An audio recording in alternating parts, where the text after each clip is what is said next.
मैं बाबर का भाई सीएम योगी आदित्यनाथ बोल रहा हूं। फोन पर योगी की आवाज सुनते ही फपक कर रोई मां।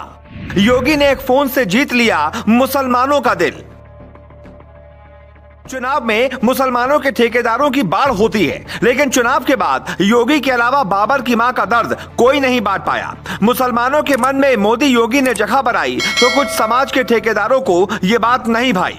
बाबर योगी का सच्चा सिपाही था, बीजेपी का अच्छा कार्यकर्ता था, लेकिन अब वो इस दुनिया में नहीं है। कौन था वो बाबर जिसके लिए योगी को एक मुस्लिम महिला से कहना पड़ा, माँ मैं आपका दूसरा बेटा हूँ। भगवा रंग पहनने वाले योगी पर उनके विरोधी अपनी सियासत चमकाने के लिए हमेशा मुस्लिम विरोधी होने का तमगा जोड़ते हैं, लेकिन जब बाबर अली के परिवार पर दुख आया तो योगी ने सियासत का नफा नुकसान सोचे बिना बाबर अली की मां को मां कहकर पुकारा। क्या है उस बाबर की कहानी जिसको इंसाफ दिलाने के लिए योगी ने खुद बनाई है टीम? पूरी कहानी बताएं उसके पहले जान लीजिए कि कौन था बाबर जो घर घर मांग रहा था बीजेपी के लिए वोट, जिसने योगी की जीत के बाद घर घर बांटे थे खुशी के लड्डू और इसी वजह से चली गई उसकी जान। यह है बाबर की वो तस्वीर जो मुसलमानों के कुछ ठेकेदारों को पसंद नहीं आई। बाबर के हाथ में काले कलर की पॉलिथीन है, उसमें योगी की जीत के जश्न के बाद बांटा जाने वाला लड्डू था।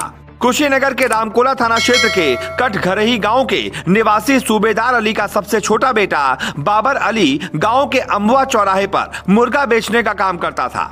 घर में बाबर की मां, पत्नी के साथ एक बेटा और एक बेटी है। बाबर की जान जिन लोगों ने ली है उसमें महिलाएं भी शामिल हैं।